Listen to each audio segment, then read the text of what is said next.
Assalamualaikum warahmatullahi wabarakatuh, sahabatku para petani sawit, apa kabar? Semoga kalian selalu dalam keadaan sehat walafiat dan selalu dalam lindungan Tuhan yang Maha Kuasa tentunya, amin. Teman-teman, pada video kali ini saya akan sharing mengenai beberapa faktor yang membuat sawit kita atau kebun sawit kita ini gagal berproduktivitas secara baik. Nah teman-teman, ini lumayan perlu untuk saya sampaikan supaya teman-teman yang saat ini ingin berkebun kelapa sawit atau baru memulai berkebun kelapa sawit benar-benar melangkah dengan cara yang benar.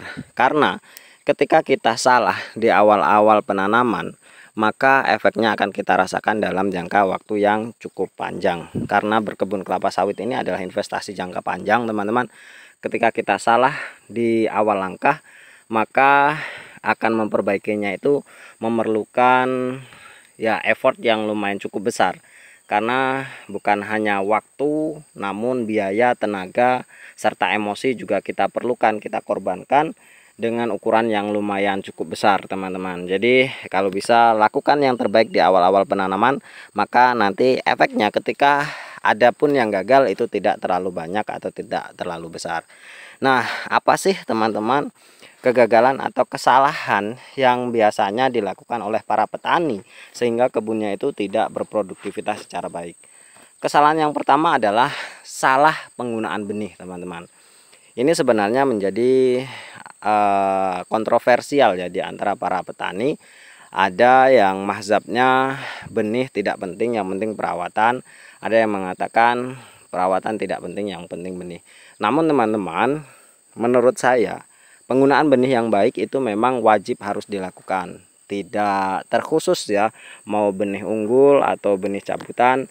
Kalau saran saya, hati-hati, sekarang banyak sekali produsen-produsen atau bukan produsen ya, orang-orang yang menyalurkan jadi supplier benih itu banyak yang abal-abal dengan harga murah dengan mengatasnamakan benih unggul.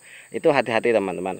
Kalau bisa carilah supplier yang resmi atau produsen yang resmi yang memang benar-benar nanti benihnya itu memang benar-benar orisinal atau asli, benar-benar unggul. Itu teman-teman, itu hanya saran saja.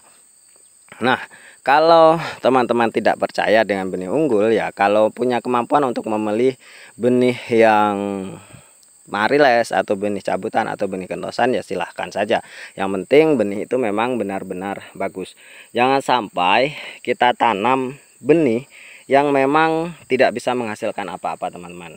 Sekarang sudah banyak sekali contohnya orang-orang yang menggunakan benih tidak berkualitas, itu hasil kebunnya tidak sesuai dengan harapan yang ada, dan tentu itu akan sangat membuat kita rugi waktu yang lumayan cukup lama untuk membesarkan hingga panen itu benar-benar banyak sekali, teman-teman. Jadi jangan sampai kita salah langkah di sana. Kalau saya sih ya, saya lebih senang menggunakan benih unggul karena yang pertama ya, kalau masalah indukan tentu indukannya bisa sudah terjamin, dan tentunya kegagalannya itu tidak begitu besar. Kalau teman-teman misalkan ingin berkebun kelapa sawit dan ingin menentukan benih apa yang akan kita tanam atau masih ragu dengan benih yang akan kita tanam, maka lebih baik teman-teman riset dulu di daerah kalian itu orang-orang yang sudah menggunakan benih unggul atau mereka yang memang produktivitas sawitnya itu lumayan cukup baik.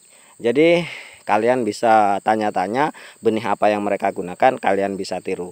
Itu adalah contoh nyata yang memang tidak bohong atau bukan hanya sekedar kalau di YouTube mungkin hanya sekedar konten atau pembohongan publik belaka. Itu tidak, teman-teman. Jadi carilah yang ada di sekitar kalian, orang-orang yang memang kebun sawitnya itu berproduktivitas secara baik. Itu yang pertama, masalah benih.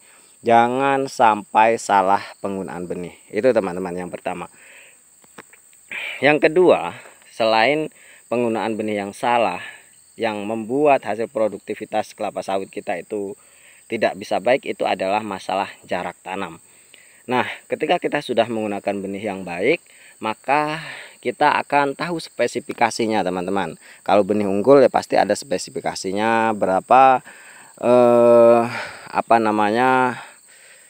SPH-nya berapa, atau populasi per hektarnya berapa, kemudian nanti jarak tanamnya sudah ditentukan di sana. Jadi jangan dikurangi, jangan ditambahi teman-teman. Kalau bisa ya memang sesuai standar apa yang ada dicantumkan di dalam benih tersebut. Karena sekarang sudah banyak buktinya orang-orang yang tanam dengan jarak tanam yang salah itu merugi. Ya, tidak terkhusus jarak tanam yang terlalu rapat ataupun terlalu lebar. Jadi semuanya itu harus sesuai porsi, tidak boleh dilebihkan, tidak boleh juga dikurangkan. Jadi teman-teman usahakan buatlah jarak tanam yang ideal untuk kebun sawit kalian supaya memang tidak rugi. Itu yang kedua. Nah, yang ketiga itu adalah salah pengelolaan. Setelah menggunakan benih baik, kemudian jarak tanam yang baik, namun kita salah kelola teman-teman. Ya, apa yang dinamakan salah kelola di sini adalah masalah pemupukan, masalah pembersihan lahan, pruning, kastrasi dan lain sebagainya. Itu bisa membuat gagal panen. Misalkan ketika kita sudah tanam dan ada pemahaman bahwa sawit tidak dipupuk tidak apa, yang penting benihnya bagus. Kita sudah tanam benih bagus, lalu kita tinggalkan saja ladang kita hingga akhirnya tertutup semak dan kita tidak rutin melakukan pemupukan hingga di sana menjadi sarang hama dan akhirnya sawit kita pun terbengkalai. Ada yang mati dimakan hama atau bahkan pertumbuhannya kerdil karena memang pemupukannya tidak bagus, kemudian pembersihan ladangnya juga tidak bagus, kemudian sawit-sawit kita itu memang benar-benar tidak terawat. Nah, pengelolaan yang seperti ini itu adalah salah teman-teman.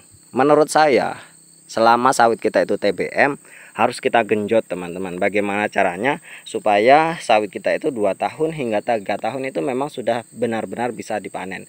Itu yang selalu saya sarankan kepada teman-teman semuanya, bahwa di usia TBM itu memang kita harus memompa semangat kita yang memang luar biasa, harus dikejar supaya itu tadi mimpi kita untuk bisa panen 2 tahun sampai 3 tahun itu memang benar-benar terwujud.